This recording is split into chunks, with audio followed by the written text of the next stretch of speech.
Hello, warning, we've got another long video coming up. Yes, we have. I do apologise, but there's a lot to cover. What is it, I hear you say? Well, this week's question comes from the Q&A following my recent gig for PMI Indonesia's SYMEX 2022 on their online track a few weeks back now. Maybe not, about 2 weeks maybe, when I presented my new digital transformation is change management the key to success session. Yes, the question came from, wait a minute, I've got to get this right, Ferdian Suriaadibrata Soedewo. I hope I've got that right, Ferdian, who works as a project management information systems development analyst. Oh, that's a long title. For PLN Persero, a utilities company based in Jakarta. Been to Jakarta. Interesting place. The traffic's worse there than Bangkok.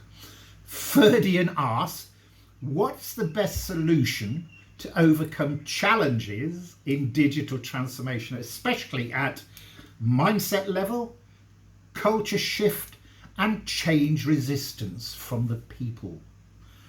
Great question, Ferdian. In fact, all my people ask me great questions, don't they? Let me start by saying that actually digital transformation is just business change. It just uses other words to describe the same thing we've always done. Yeah, sometimes well, but mostly badly. And to be fair, a lot of digital is the same. Multiple research studies have shown that the majority of major issues with digital transformation projects, between 67 and 75%, depending on the study, are due to people and change management issues, not software or technical problems. In another study, 90% of the respondents who included change management initiatives in their projects estimated the impact of change management on project success was very high or high. There are a number of organisations that agree with that. Let me give you some examples. From projectmanagement.com, a recurrent question I receive is about the difference between change management and digital transformation. What is it? The simplest answer I provide is, well, actually, change management is one part of digital transformation. From CMS Wire, with digital transformation, change management has become the first mile step. Before you take on any aspect of digital transformation, a project, the leading practice is to get people to have that conversation about the change ahead. From Non-Linear Enterprise, frequent digital transformations are the result of increased business demands stemming from evolving technology and the requirements of constantly improving productivity. This causes firms to implement new systems that require fast adoption by its employee base, which results in the need for change management to drive these projects, which is becoming an important competency for most management roles in modern organisations. And finally, from CIO, we all know CIO, don't we? Digital transformation will fundamentally change your company's mission critical processes and operations. Really? Tell me something new. Done right. Yeah, it changes the way your company works, thinks, and addresses challenges. If you want to change the game as a CIO or CTO or a CEO, whichever, you need a change management plan that addresses culture as much as technology. So, digital transformation equals business change, and that includes changing mindsets, culture, and managing resistance. Now, to be honest, all these three components are interconnected, but I'm going to see if I can break them down and answer each one individually, although there may be some alignment. So, let's start with changing mindset, shall we? Before you can begin something new, you have to end what used to be. Before you can become a different person, you have to let go of the old identity. Before you can learn a new way of doing things, you have to unlearn the old way. People thrive on habit. Yes, they do. And security. The status quo gives individuals in an organization a sense of security. People will cling to what they know and understand because change brings uncertainty. And attitudes like, hey, it may not be the best place to work, but to me, it feels like home, are real attitudes. They really are. Let me explain something called the BPS effect. B equals behavioural, the way people perform their work. P equals psychological, the way people relate to and regard their work. S equals social, the relationship amongst those involved and between them and the organisation. Now, if any of these are broken, the effect of that change has on people must be seriously considered and dealt with positively, because their feelings and attitudes are critical to the successful implementation of change and avoids negative reactions. Resistance, I'll be talking about that in a minute. But for now, let's talk about culture. Culture is like an iceberg with most of its weight and bulk below the surface. So, changing or trying to change a culture is a large-scale undertaking, and eventually all of the organisational tools for changing mindsets and habits, etc., will need to be put into play.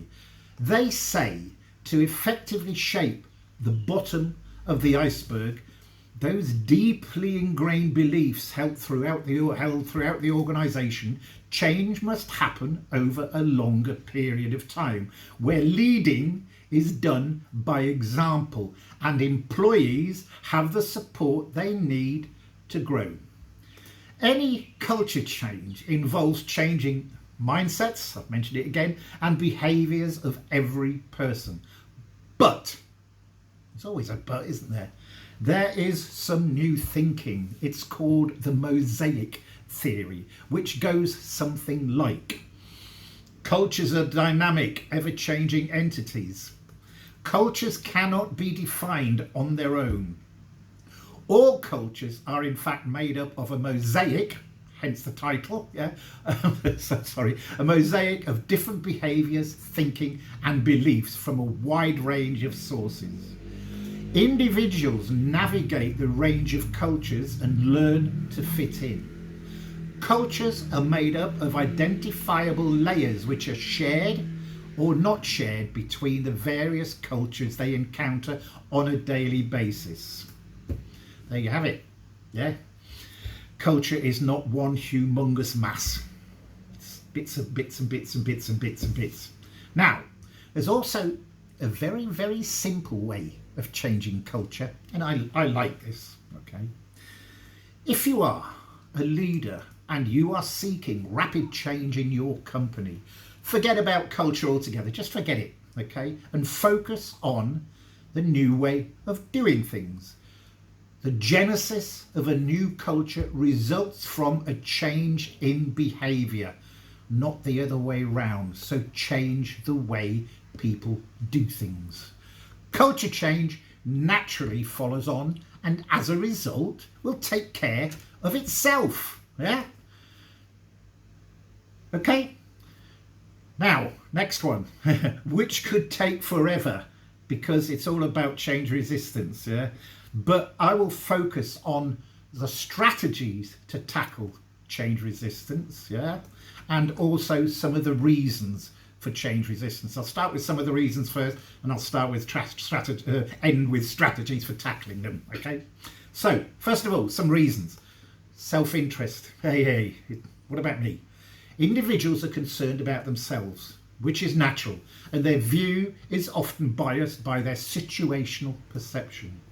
Habit, which I talked about before, provides both comfort and security, and are often well established and difficult to change.